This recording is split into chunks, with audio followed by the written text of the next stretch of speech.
Olá pessoal, seja bem-vindo a mais um vídeo aqui do nosso canal. Hoje eu vou falar com vocês sobre as questões de formatura no curso superior.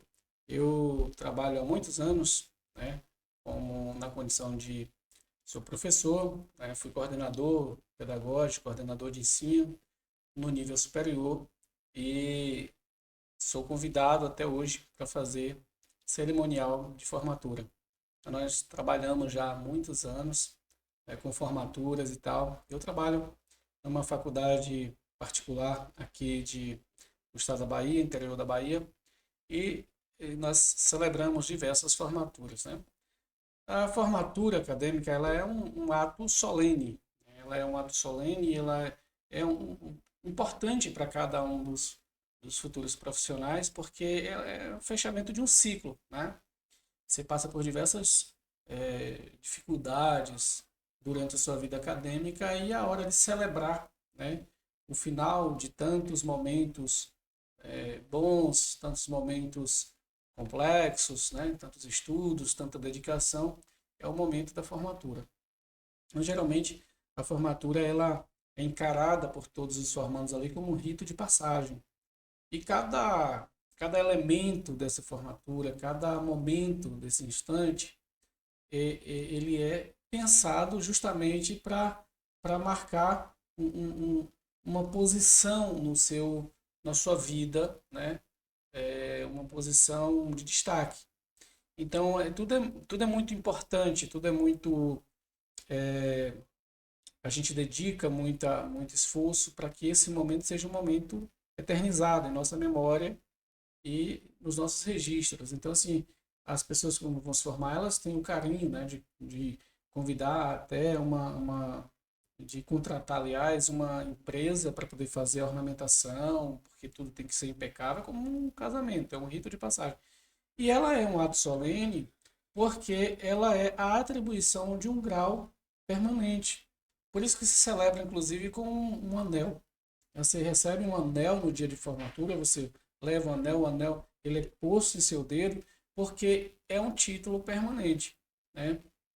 É como um casamento, por exemplo. O casamento não tem o símbolo da eternidade, o anel não simboliza a eternidade. Então, naquele momento, o anel também representa a eternidade do título. A atribuição do título ela não tem volta. Após esse título ser atribuído, você não deixa de ser aquele de ter aquele título, de ostentar aquele título para o resto da sua vida. Então, é um rito de passagem, né? É um fechamento de um ciclo importante na vida das pessoas. E nós precisamos entender, né, como funciona o procedimento de formatura para que a gente tenha mais tranquilidade na hora, né? No dia de fazer. Eu sei que as pessoas elas se preparam muito para esse dia é muito importante e a gente precisa, com certeza, ter informações fidedignas para que a gente tenha mais tranquilidade nesse dia, que é importantíssimo para muitas pessoas. Então, assim, em termos de roteiro, né, cada instituição ela cria o seu. Ela tem um roteiro e geralmente tem lá um decreto, né, um ato normativo dentro da instituição que vai estabelecer qual é o roteiro, quem entra primeiro, como é que é a formação da mesa, né, quem vai participar da colação, quem vai atribuir o grau à pessoa, ao aluno, e assim sucessivamente. Agora, sim, de modo geral, os roteiros eles seguem uma certa padronização, né? Então, nós temos o primeiro momento, que é o momento da abertura. Sempre que eu vou aconselhar turmas de formandos, eu digo sempre a eles, olha, sempre tomar cuidado com a questão do horário. Tem pessoas que não se programa direito, se acarreta demais de atividade nesse dia, e aí acaba atrapalhando a questão de horário. Tem instituições que são flexíveis em relação a isso, mas tem instituições que já são mais rígidas em relação ao horário, até em respeito aos convidados, em respeito às autoridades que vão estar presentes, em respeito ao próprio ato em si. Então, a pontualidade é um fator muito importante. Né? Se está marcado para 7 horas, procura chegar às 6h30, às 6h40 no máximo, né? Para que você participe de todo o evento e que você não seja um fator, né, que vá atrapalhar o evento correr de forma tranquila. Então, em respeito a quem chega no horário, se você tem essa mania, esse costume de chegar atrasado, procure evitar no dia da sua formatura. Então, essa questão de maquiagem das meninas, né, leva 4 horas para se maquiar, sei como é isso, mas tem que se programar direitinho, deixar a roupinha separada, tudo de acordo, começar a maquiagem no horário certo, né? Estar pronto no horário certo. Pelo menos 30 minutos antes do evento, você deve já estar pronto para o evento, né? E se vai se deslocar de um local para outro, tem que ter o cuidado de saber que não pode sair. Se você, por exemplo, seu roteiro para determinado local são 40 minutos de viagem, e você vai fazer todo esse roteiro no dia da sua formatura, considere iniciar esse percurso pelo menos 1 hora antes, porque você pode ter, a depender da cidade que você mora, engarrafamento, pode ter algum acidente, né, que esteja atrapalhando o trânsito, pode ter algum imprevisto, né, o transporte pode não dar certo da forma como você quer. Então, assim, é importante que você se previna para essas possibilidades da vida. A vida, para mim, é uma sucessão de acidentes, né? É difícil prever o que vai acontecer daqui a alguns instantes. Então, o mais importante nesse sentido é você estar preparado para enfrentar esse momento de forma mais tranquila possível. Então, assim, chama alguém da sua confiança para estar sempre ao seu lado. Você não pode estar na correria de pega isso, esqueci aquilo outro, faz um roteiro antes. Você vai precisar do que na sua bolsa? Água. Você vai precisar de uma maquiagem, de um, sei lá, um corretor de olhos, não sei o que, qualquer coisa que você vai precisar. Então, tem alguém de sua confiança que possa se deslocar, né, para que você não precise estar se deslocando e estar atrapalhando o seu roteiro. Você tem que se concentrar no seu dia. Isso é como um casamento, tá? Então, é o seu dia, você tem que... E aquela pessoa a quem você atribuiu seria até a honra de estar do seu lado para fazer a correria com você, ela também pode atribuir as atividades para outra pessoa, desde que você permaneça a maior parte do tempo tranquila ou tranquilo. Então ali você vai se arrumar, e chegar com certeza antes da hora. Algumas situações, quando a pessoa mora muito longe, mora em outra cidade, seria importante que a pessoa se deslocasse no dia anterior, né? Para ficar o mais próximo possível do local da cerimônia. Se no local da cerimônia tiver um espaço para que você conclua sua arrumação, né? Vestir um vestido, se ele for mais complicado, então você vai, faz somente uma parte, né, da arrumação, a maquiagem e tal, e vai para esse local lá, termina de se arrumar.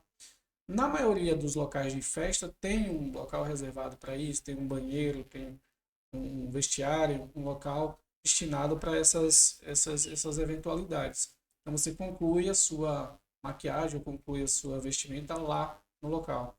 Tudo isso para que o momento da celebração seja um momento tranquilo e um momento rápido. A depender da quantidade de formandos, pode ser que haja é, dezenas de pessoas ali para se formar. Então, quanto maior a turma, maior o tempo da formatura. E quanto maior o tempo, mais o cansaço vai se abater sobre os formandos e também os convidados. Apesar de ser um momento excitante para os formandos, é um momento é, de, muito, de muitas coisas acontecendo que causa enfado nas pessoas. Então, para evitar que a cerimônia seja uma cerimônia enfadonha, seja uma cerimônia muito longa, então tem esses cuidados que a gente tem que tomar, né? A pessoa estar preparada para esse momento é importante, né? Estar descansada, dormir bem na noite anterior, ter todos esses cuidados, né? Ter alguém do seu lado que possa fazer as correrias para você, que você não se acarrete tanto. O formando ele não pode se acarretar tanto, tá? Ele tem que estar o mais tranquilo possível, né? É um momento importante para ele, né? Para os convidados é importante ver, celebrar a sua conquista, a sua vitória, mas para ele ali é um momento de fechamento de um ciclo, né? De aquisição de um novo título e tal. Então é uma nova perspectiva de vida, né? O rito de passagem à formatura. Então, Para que a formatura aconteça de forma tranquila, o primeiro passo é você pensar em você estar bem durante todo o dia, fazer as coisas no horário certo e chegar no horário certo para evitar correria, evitar transtorno, evitar cansaço. E aí vai ter a abertura, né? Então vamos falar agora um pouquinho sobre a questão de como é a programação. De modo geral, vai acontecer a abertura com a entrada das autoridades. As autoridades elas vão compor a mesa. Normalmente a equipe que ela é destinada, ou seja, de uma empresa, ou seja, da própria instituição, ela já vai definir um roteiro. Então, nesse roteiro já se contempla quem vai ser chamado como para ser os homenageados. Então, há algumas situações em que você vai ter duas mesas. Você vai ter a mesa das autoridades, que são a mesa das autoridades da instituição, né? Ou das autoridades convidadas. Não são pessoas homenageadas da turma, são pessoas que vão participar da celebração por uma questão da própria organização da instituição. Então aí você tem o que? O diretor acadêmico, você vai ter o reitor, o representante legal da instituição, né? Secretário acadêmico, alguém da secretaria que vai estar lá disponível, que vai escrever a ata, né? Ou preencher a ata, ou tomar as assinaturas. Então, tem as pessoas que são formadas pela direção da instituição, tá? Essas pessoas não dependem de convite, essas pessoas já são o padrão de estarem presentes nessa celebração. Agora tem as pessoas que são convidadas da turma, né? Você tem os homenageados, como o paraninfo, o patrono, homenagear uma pessoa a ser homenageada pela turma, chamado amigo da turma e tal. Eu acho até uma redundância você ter um homenageado, um amigo da turma, um paraninfo, um patrono, uma patronessa. Eu acho que não precisaria ter tantas pessoas assim, mas a cerimônia é uma cerimônia da turma. Então, a turma ela tem algumas prerrogativas do que ela vai escolher homenagear ou não. E, portanto, eu acho que isso é uma questão bastante flexível. O importante é você, enquanto formando, entender antes mesmo de começar, se você é membro, né, da comissão de formatura, né, ou se você é um aluno que está já pensando em se formar, pensar assim, como é que eu vou escolher esses dois homenageados principais, que são o paraninfo e o patrono da turma? Quem são essas pessoas para nós, formandos, digamos assim? Então, é você estabelecer a diferença entre o patrono e o paraninfo, né? Você entender que o paraninfo, a própria palavra paraninfo, ela vem de uma palavra grega que quer dizer acompanhante, ou seja, aquele que acompanha ou que acompanhou a turma. A de grande diferença entre paraninfo e patrono está justamente no fato de que o paraninfo, ele é como se fosse um padrinho da turma, ele tem afinidade com a turma. A turma estabeleceu uma relação de afinidade, uma relação de carinho, uma relação, né? Mas foi uma questão de acompanhamento. Ele teve mais presente com aquela turma, acompanhou nos momentos felizes, nos momentos difíceis, nos momentos mais, né? Toda turma tem os seus conflitos, as suas ideias, enfim, tudo que acontece numa turma. Então, às vezes, tem um professor que se aproxima mais daquela turma, que adota aquela turma, e que a turma também o adota como é o queridinho da turma, todo mundo bajula, todo mundo tem isso, né?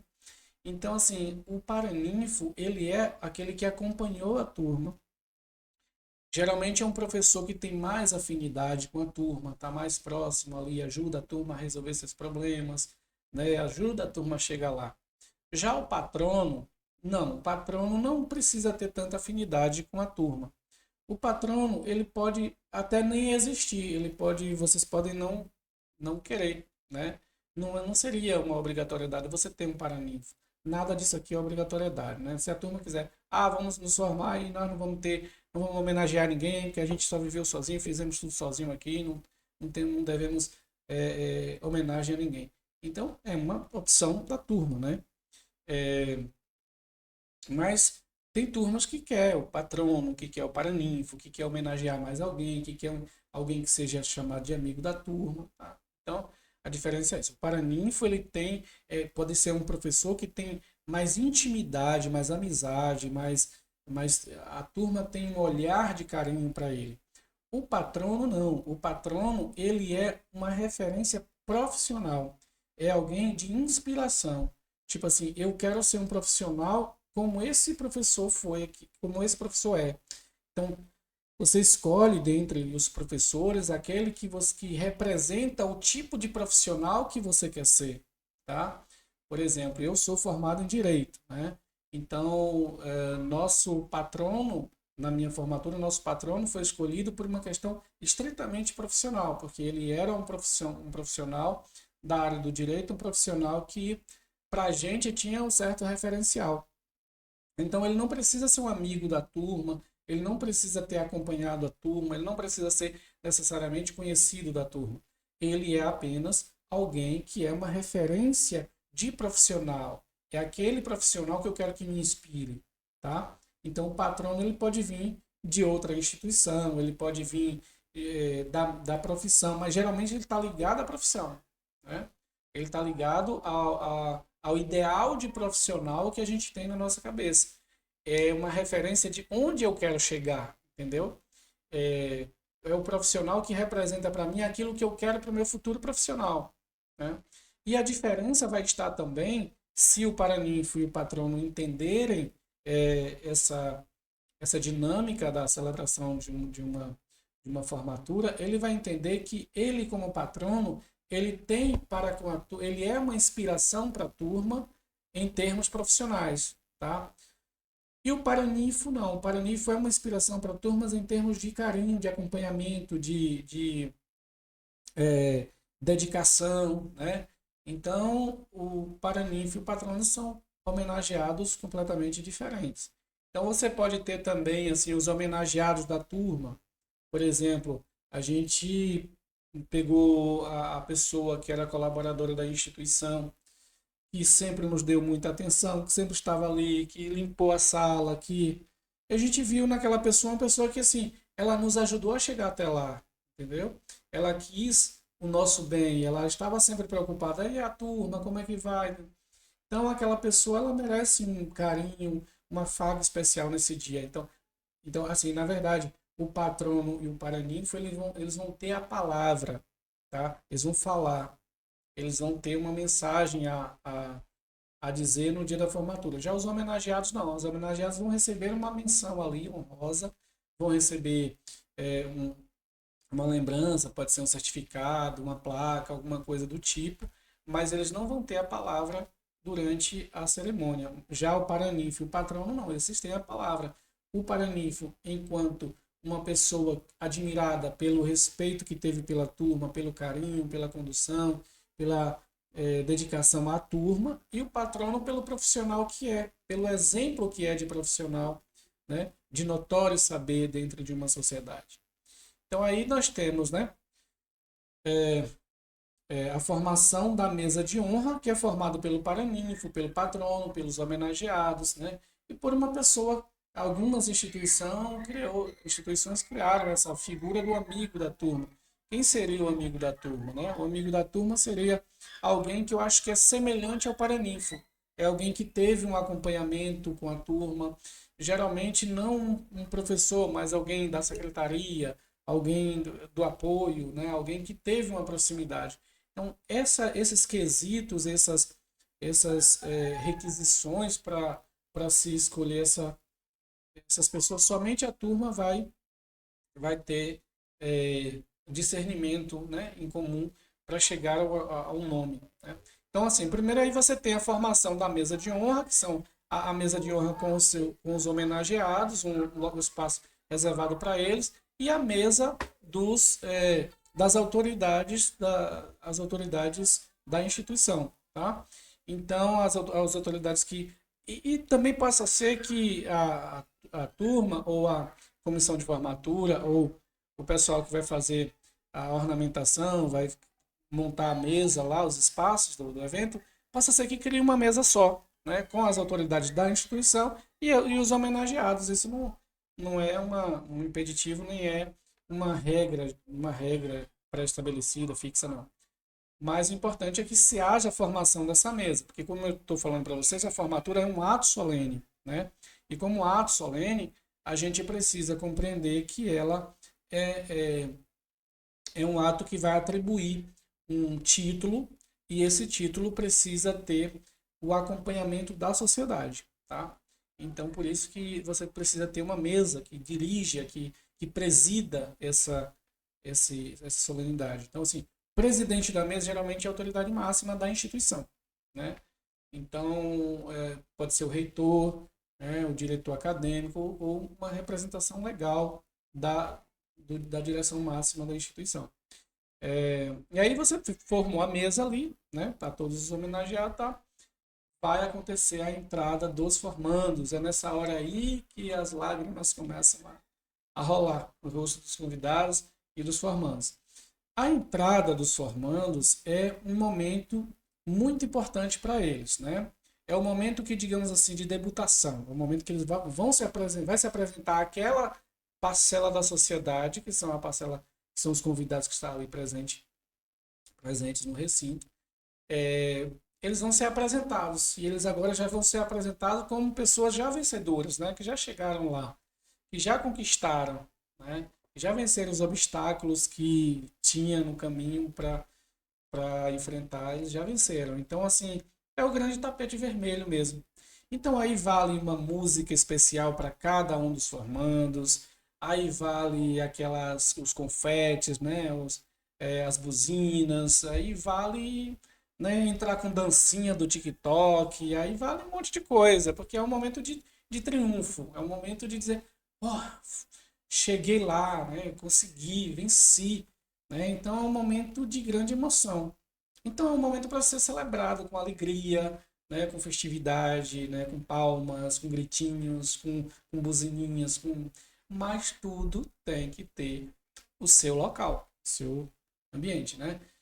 Não pode a pessoa chegar, entrar, passar por tudo isso e continuar o barulho, não, porque vem outro atrás, vai ser outra música, vai ser. Isso não pode ser também, a depender do local, né? Se o local for muito longo, muito extenso,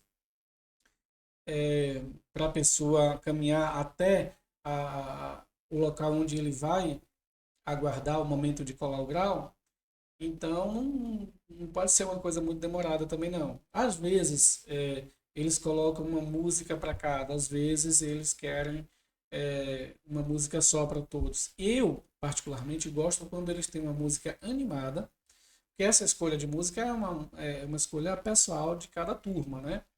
Então eu gosto quando tem uma música animada para todo esse chamamento, que a gente não vai precisar estar parando é, toda a animação para ver a animação do outro que vem, entendeu? Porque assim, às vezes tem alguns colegas, né, que entra com menos gente, tem menos convidado, mora longe, a maioria dos familiares, dos amigos não tiveram como estar presente, então a torcida para aquele fica menor que para os outros. Então eu gosto assim, quando essa entrada, o nome é chamado um após outro, como espaçozinho de tempo, mas um após outro, mas você não tem um espaço muito grande entre um e outro. Isso tem pontos positivos e tem pontos negativos. Os pontos positivos são porque você vai ter uma festa de entrada, né? Vai ser muito confete, vai ser muita buzina, vai ser muita alegria, vai ser muitas palmas. Mas tem um outro lado que é o lado das fotografias, né? As fotografias, o fotógrafo fica que nem um louco ali, querendo pegar o momento daquele que. Às vezes a turma não tem um fotógrafo só, às vezes a turma tem, cada aluno tem seu fotógrafo. Isso dificulta, por isso que é legal que vocês tenham um fotógrafo só.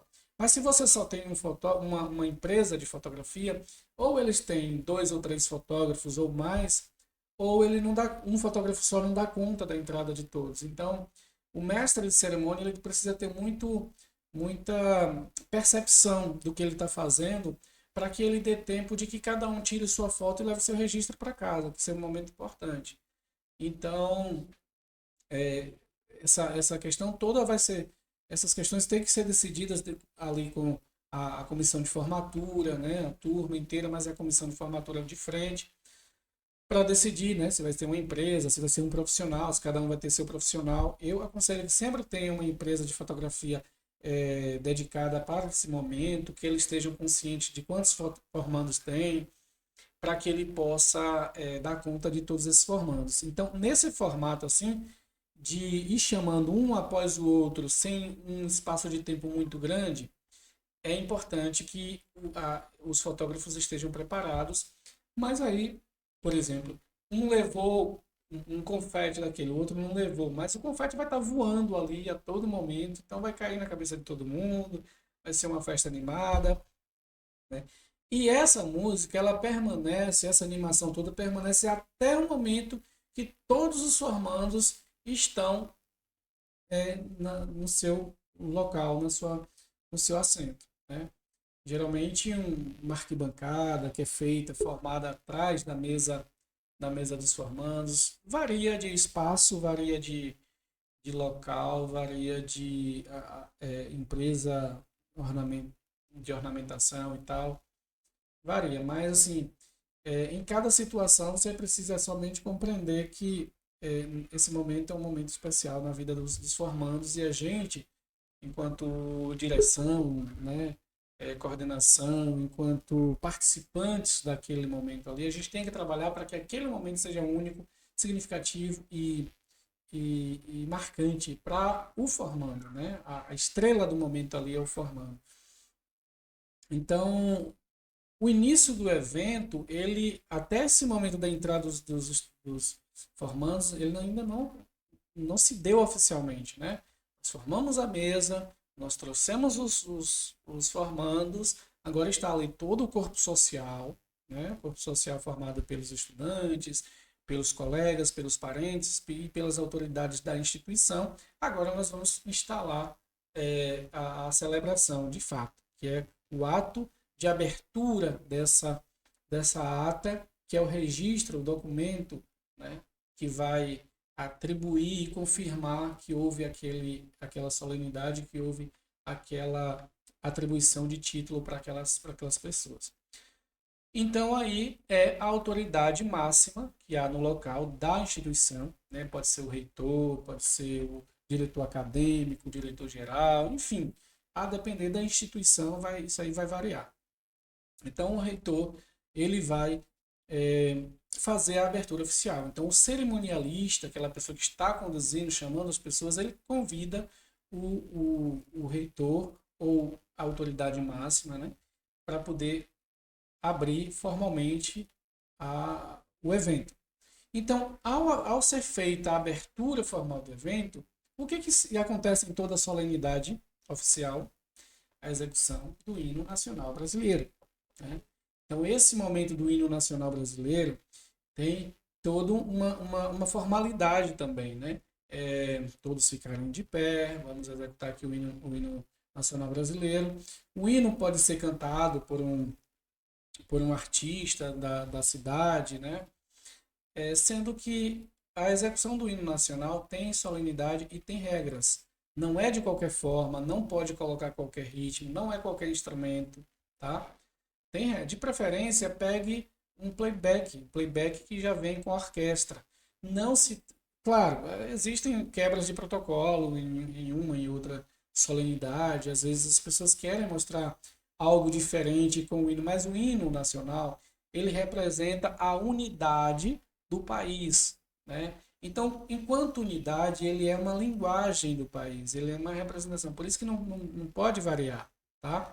Então, ele não pode mudar, a sua execução não pode mudar do estado da Bahia para o estado do Rio Grande do Norte, para o estado do Rio Grande do Sul, para o Amazonas, não dá para você ter hinos com execução diferente. Por mais que a gente ache bonitinho colocar um outro instrumento, tocar com outro, mas o hino ele é executado por meio de solenidade, por meio de regulamentação legal. O hino tem uma regulamentação legal. Então a execução do hino nacional é um momento solene, não é um momento de artístico, vamos dizer assim, tá? Por que não é artístico? Porque não tem a plasticidade que a gente gosta de ver nas músicas de modo geral, tá? Porque o hino ele deve ser eterno, né? Enquanto vigia a Constituição, né, o país, Então, ele vai existir desde a sua concepção, né, para a eternidade.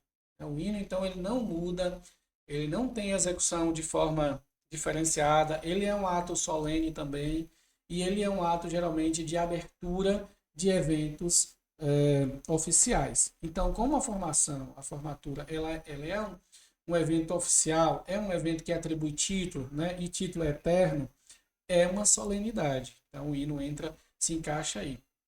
Né?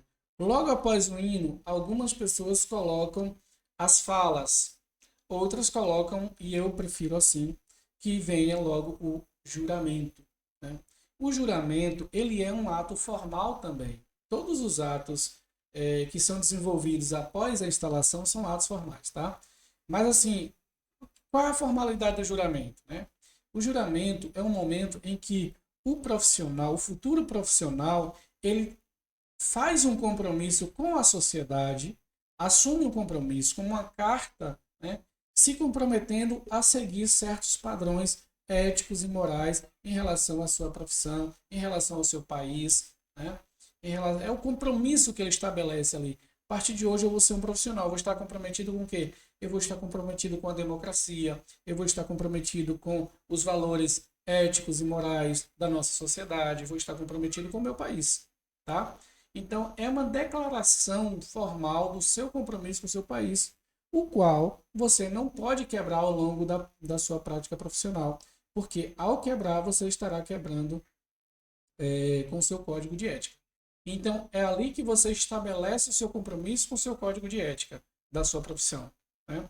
Tanto é assim que, geralmente, nesse momento do juramento, os outros profissionais que estão na área, por exemplo, nós advogados, quando estamos na formatura de novas turmas de advogado, nós levantamos também e renovamos o nosso juramento. Tá? Estendemos a nossa mão direita também, repetimos o juramento junto com aqueles colegas que estão ali se formando. Por quê? Porque aquele é o momento de renovação do nosso compromisso com a sociedade, do nosso compromisso com o país. Então é um ato formal também. Aí é feito o juramento e logo em seguida vem a outorga do grau. A outorga do grau, como eu disse, todos os atos aqui são solenes, todos os atos são oficiais. A outorga do grau é um ato oficial da instituição e do próprio país.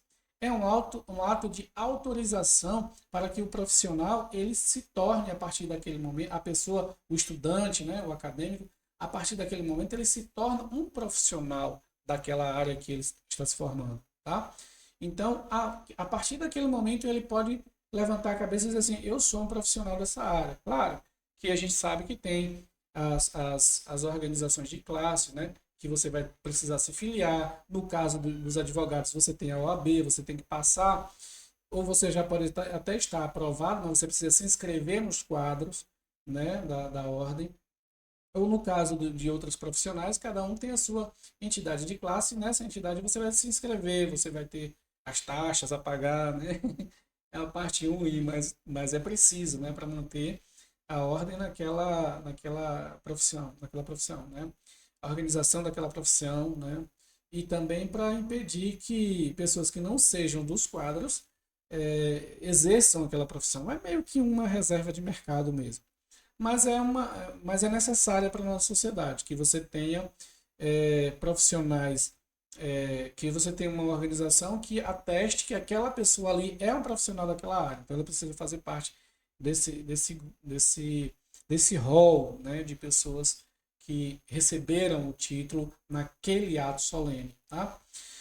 Então, esse ato solene da outorga de grau, ele só pode ser exercido por meio de uma instituição autorizada, no caso de educação, é o MEC. Né? Então, uma instituição que não foi autorizada pelo MEC, ela pode até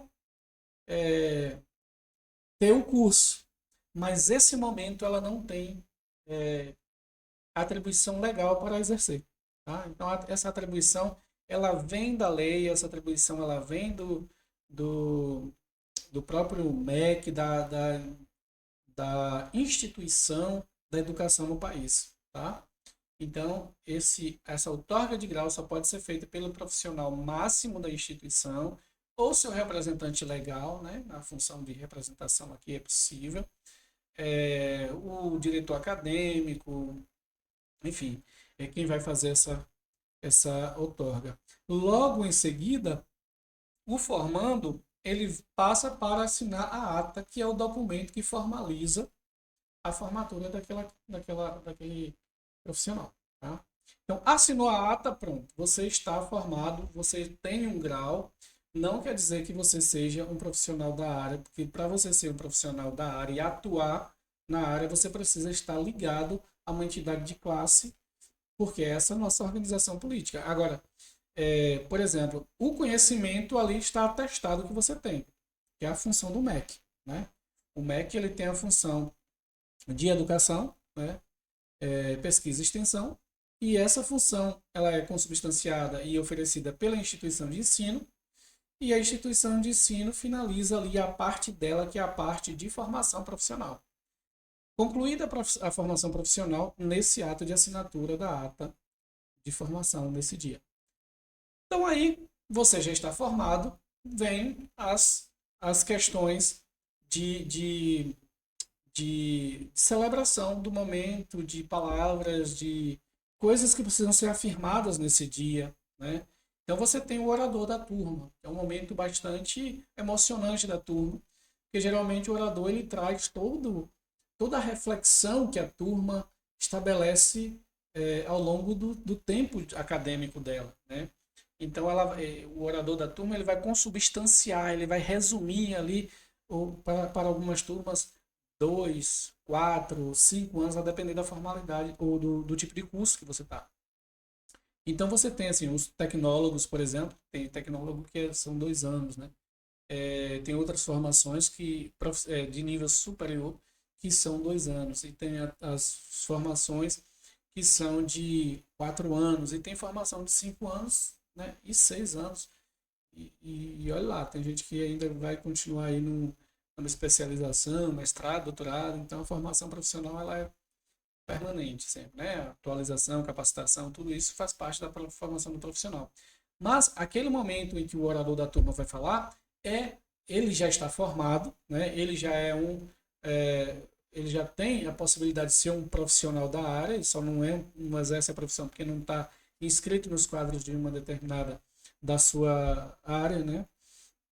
Mas ele já está autorizado pelo MEC, pela instituição, e reconhecido pela sociedade, que é o principal fato, como alguém que tenha formação para ser tal profissional. Então, nessa qualidade que ele vai falar. Ele não vai falar mais como acadêmico, ele não precisa falar mais como um cara que está estudando, ralando ali no dia a dia para fazer os trabalhos da faculdade e tal. Não, ele pode refletir sobre essas situações, mas ele vai refletir principalmente do ponto de vista de ufa, cheguei lá, consegui chegar, agora eu sou uma pessoa formada, uma pessoa que a minha sociedade, o meu país já me atribuiu a capacidade de ser o profissional que eu preciso ser. E aí vem o orador da turma, aí vem o patrono, né? A sequência de orador, patrono, paraninfo e homenagens, ela não é também uma sequência rígida.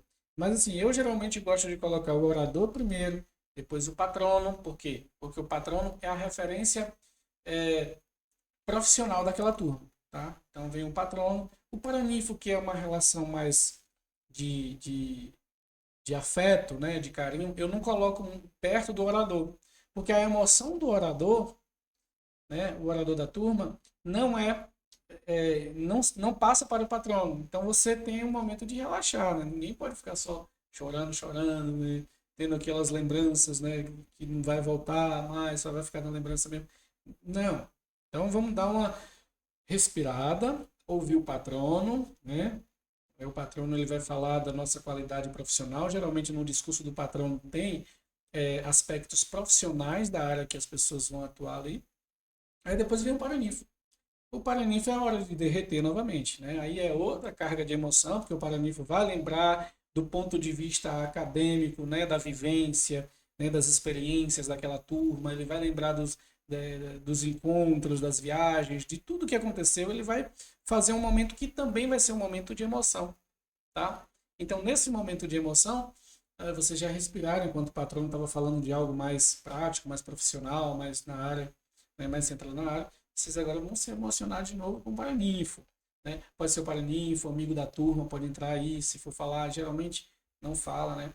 Aí vem o quê? A homenagem, né? As homenagens a entrega de placa, a entrega de certificado da turma para as pessoas que a turma julgou que merecem a honraria. E logo em seguida vem o diretor, o reitor da instituição, ele vai fazer um pronunciamento, né? Pronunciamento para a turma e tal. Geralmente, eu não gosto quando professores, outros ou coordenadores do curso falam nessa solenidade, tá? Por quê? Porque, assim, a relação do aluno com o coordenador nem sempre é uma relação afetuosa. Possa ser que seja. Ele pode ser, por exemplo, o paraninfo da turma, o amigo da turma, pode ser, né? Mas é uma relação mais de cobrança, é uma relação mais de entrega de atividade, de não sei o quê. Então, o professor, ele pode desempenhar o papel de paraninfo, patrão, qualquer papel de homenageado, pode ser querido, pode ser. Mas coordenação, professores, geralmente não, falar não, porque eu acho que esse é um momento da turma, não é um momento do coordenador. A turma não representa o sucesso da coordenação. A turma representa o sucesso da própria turma, né? É o aluno que se faz. A coordenação está ali para cobrar, tanto de professores quanto de alunos, está ali para manter as coisas em dias, em ordem, né? Para cumprir o PPC do curso, né? Para cumprir as demandas do curso, enfim, né?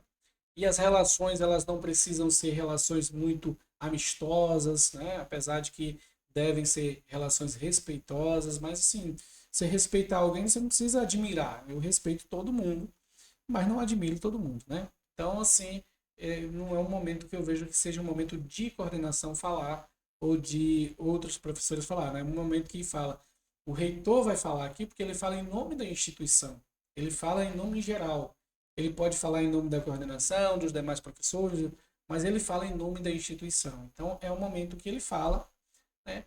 E também é um momento que ele pode dar o evento por encerrado. Então ele encerra o evento. E daí é só alegria. Coloca aquela música da entrada novamente, né? De festa, soltar confete de novo, bater palma, partir para as fotografias e tal. É um momento que, encerrada a solenidade, né? Você pode já sair para o abraço. Então, gente, me alonguei demais hoje. Estava querendo fazer um vídeo geral aqui sobre a questão da formatura. Espero que vocês gostem aí das informações. É, e estarei sempre aqui à disposição para conversar com vocês sobre esse tema. Forte abraço e até o próximo vídeo. Tchau!